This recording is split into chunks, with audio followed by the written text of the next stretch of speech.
Copyright disclaimer under Section 107 of the Copyright Act 1976. Allowance is made for fair use for purposes such as criticism, comment, news reporting, scholarship, and research. Fair use is a use permitted by copyright statute that might otherwise be infringing. Non-profit, educational, or personal use tips the balance in favor of fair use. दोस्तों, कहानी शुरू होती है उत्तर प्रदेश के इटावा जिले के एक छोटे से कस्बे महुआ पुरवा से। यहाँ रहती थी नीरा पाल, उम्र बस 26 साल, चेहरा बिल्कुल साधारण, लेकिन दिल के भीतर भरी पड़ी थी घुटन। उसका पति रामनिवास रोजगार के लिए बाहर रहता था। वो ट्रैक्टर चलाने का काम करता था, हफ्तों घर नहीं आता था। और औरत का अकेलापन, भाई, ये सबसे बड़ी बीमारी होती है। दिन लंबा लगता है, रातें उससे भी ज़्यादा लंबी लगती है और मन ऊब जाता है। इसी अकेलेपन में एक दिन नीरा की ज़िंदगी में दाखिल हुआ दीपक नाम का एक लड़का।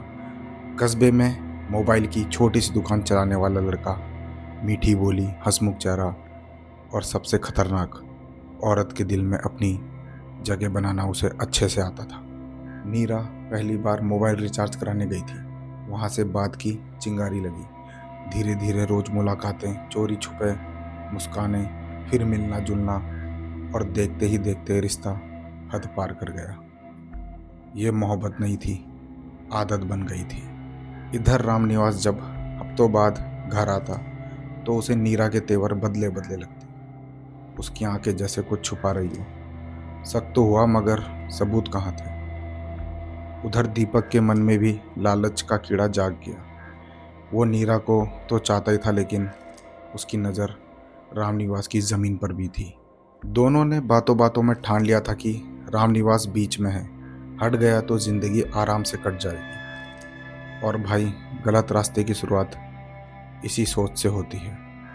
2023 8 सितंबर रात को करीब 12 बजे रामनिवास थका हारा घर लौटा। नीरा ने खीर में नींद की गोलियां पहले से मिला दी थी। सोचा आज काम पूरा कर ही देंगे। रामनिवास ने खीर खाई और लेट गया। गोलियां कम पड़ गई थी तो रामनिवास पूरी तरह से बेहोश नहीं हुआ। उधर नीरा ने पीछे के दरवाजे से दीपक को भी अपने घर के अंदर बुला लिया था। हाथ में लोहे का मोटा सरिया और नकाब पहने दीपक ने जैसे ही वार करना चाहा, तब तक रामनिवास की नींद टूट गई और वो दीपक को देख लेता है और चिल्लाकर कहता है, तू कौन है बे? लेकिन दीपक कहाँ रुकने वाला था।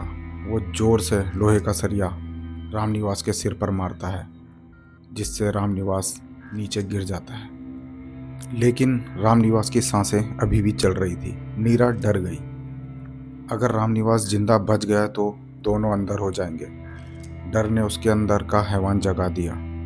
उसने रसोई से तवा उठाया और रामनिवास के सिर पर जोरदार तरीके से मारा, जिससे रामनिवास की सांसें हमेशा के लिए रुक गई। दीपक बोला, जल्दी कर, बोरी ला, लाश को नहर में फेंक देंगे। दोनों लाश बोरी में डालकर बाहर निकल ही रहे थे कि उसी वक्त कस्बे का चौकीदार गश्त में उधर पहुंच गया। नीरा और दीपक अंधेरे में भाग खड़े हुए। चौकीदार ने आधा खुला दरवाज़ा, अंदर जलाई गई लाइट और फर्श पर खून देखा और तुरंत ही पुलिस को वहां बुला लिया। और पुलिस भी वहां पहुंच जाती है।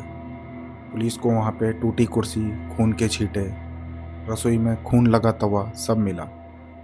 नीरा ने दिखाने की कोशिश की कि किसी बाहर वाले ने यह हत्या की है, मगर पुलिस ने मोबाइल खंगाल लिया।